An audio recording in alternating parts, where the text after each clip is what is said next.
यहाँ पर आप देख सकते हैं जो हमारा ट्री था वो इतना था बी से डी तक, ठीक है। तो उसको मान लीजिए हाफ से कट कर दिया है, तो हाफ उसका कहाँ है, ये।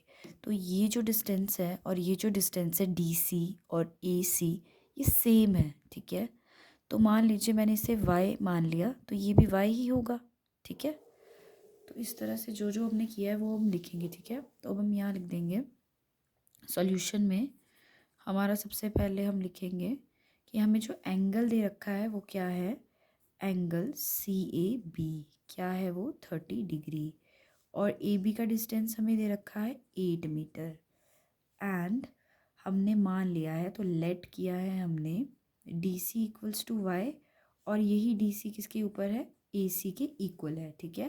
तो ये इतना है हमारा। तो अब हमें करना क्या है, हमें यहाँ पर दे रखा है 30 डिग्री, है ना। और हमें निकालना है इस height of the tree. Height of the tree दो हिस्सों में बंटा हुआ है, बी से लेके डी तक। We have to find B D, ठीक है। बी डी हमने फाइंड करना है। और बी डी जो है दो हिस्सों में बंटा हुआ है। तो फिलहाल आप क्या कीजिए ना, इसे भूल जाइए, क्योंकि अगर आप ये निकाल लोगे ना तो यही तो ये होगा, है ना। तो पहले हम इसको निकालते हैं, ठीक है। इसको निकालने के लिए हम उन्हीं ट्रिग्नोमेट्रिक फंक्शन का यूज़ करेंगे, ठीक है, जो हमने पढ़ रखा है।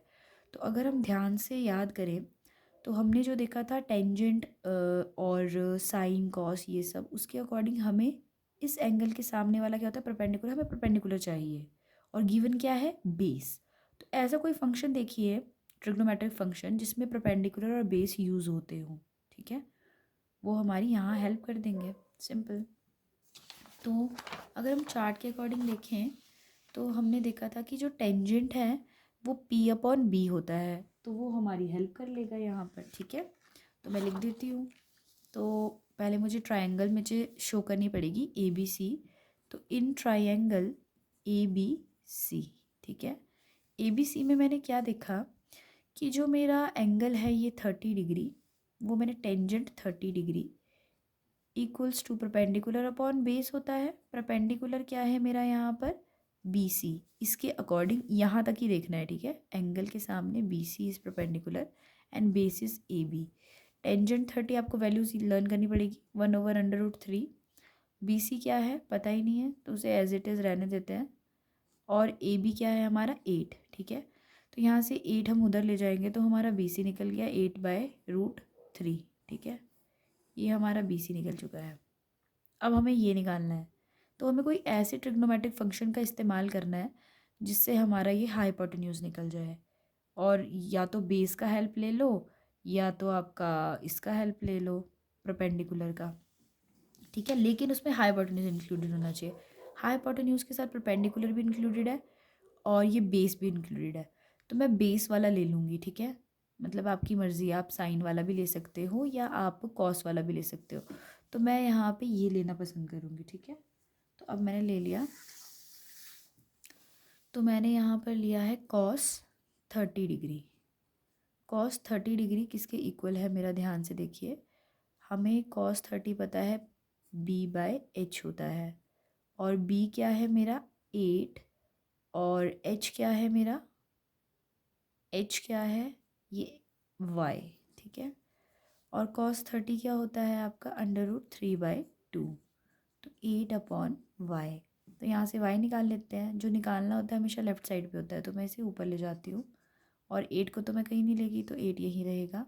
और ये जो इधर लिखा था ये 2 उधर और √3 नीचे, तो 16/3 √3, ये आ गया मेरा y। अब मुझे अल्टीमेटली निकालना क्या था, हाइट ऑफ ट्री।